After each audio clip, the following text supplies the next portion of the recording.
আরে হ্যাঁ, এখান থেকে এতগুলো বিরিয়ানি গেল কোথায়? আর এইদিকে একটা কাস্টমার এসে বলতেছে, আসসালামু আলাইকুম ভাই, কেমন আছেন? আমি একটা বড় অনুষ্ঠান করব, আমার অনেকগুলো বিরিয়ানির দরকার। তখন দোকানদার বিরিয়ানিগুলো প্লেটে প্লেটে তুলে দিল। আর এইদিকে এই কাস্টমার বলতেছে, আগে আমি এক প্লেট খেয়ে দেখি কেমন হয়েছে, তারপর আমি অর্ডার করব। তখন দোকানদার বলতেছে, আমার আরো দোকান আছে, আপনি চাইলে অর্ডার করতে পারবেন। আর এইদিকে এই লোকটা যে বউ সেজে এসেছে, প্লেটের সকল বিরিয়ানি তার পকেটের ভিতর ভরে নিল। এরপর এই কাস্টমার বলতেছে, আমাকে কয়েক পিস মাংস দাও, আমি চেক করে দেখি কেমন হয়েছে, তারপর ইচ্ছা মতো অর্ডার করব। তখন কাস্টমার বলতেছে, আপনার মাংস তো অনেক স্বাদ হয়েছে, আমি আজকে অনেকগুলো অর্ডার করব। আর এইদিকে পিছনের এই কাস্টমার অনুষ্ঠানের কথা বলে একের পর এক প্লেট খেয়ে যাচ্ছে বিরিয়ানি, আর বলতেছে আপনার বিরিয়ানিটা অনেক স্বাদ হয়েছে। এরপর সে বলতেছে, কয়েক প্লেট বেঁধে দাও, বাড়ির লোকজন খাবে। তখন দোকানদার বলতেছে, হারাম খোর, তুই তো অনুষ্ঠানের কথা বলে 5 প্লেট খেয়ে ফেলেছিস, তোকে আমার থেকে বিরিয়ানি নিতে হবে না, তুই এখান থেকে ভাগ। আর এই বাটপার যে ভাতগুলো চুরি করে ভিতরে ঢুকিয়ে ফেলেছে, তাকে গরম লাগতেছে, সে বলতেছে, জলদি এখান থেকে চলো। তখন সে বলতে লাগলো, দোকানদার ভাই, আমার বউর কয়েকদিন পর বাচ্চা হবে, আমার বউকে ডাক্তার দেখাতে হবে, আমরা এখান থেকে চলে গেলাম। তখন দোকানদার বলতেছে, মাশাআল্লাহ, আপনাদের জন্য দোয়া রইল। তখন এই লোকটা বলতেছে, কত টাকা হয়েছে? দোকানদার বলল, 500 টাকা হয়েছে।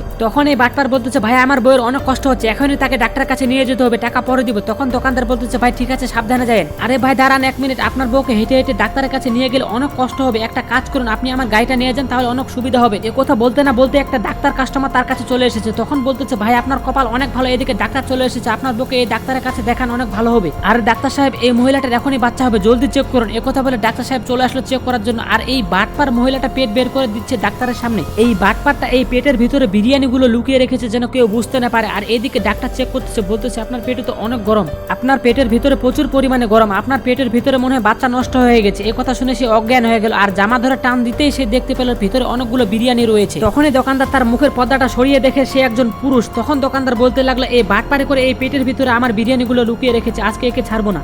এইরকম আরো ভিডিও দেখতে সাবস্ক্রাইব করুন।